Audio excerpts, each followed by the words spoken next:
করছেন, নিজেদের মাটিতে ছুঁড়ে ফেলছেন, কিন্তু আগুন থেমে নেই, এগিয়ে আসছেই অবিরত। মাত্র কয়েক সেকেন্ড বাকি, এর মধ্যেই এটি পুড়িয়ে ফেলবে সমগ্র হাসরের ময়দান। কোটি কোটি মানুষ ছাই হয়ে যাবে। কিন্তু সেই শেষ মুহূর্তে আসমান থেকে নূরের ঝলক নিয়ে আসবেন জিবরাইল আলাইহিসসালাম। তার হাতে একটি ছোট পাত্র, ভেতরে স্বচ্ছ এক তরল পানি।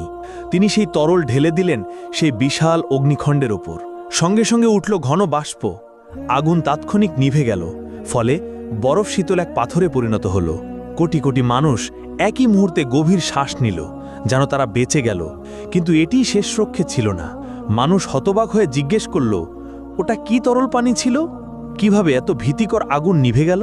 তখন জিবরাইল আলাইহিসসালাম বললেন, ওটা ছিল তোমাদের চোখের জল।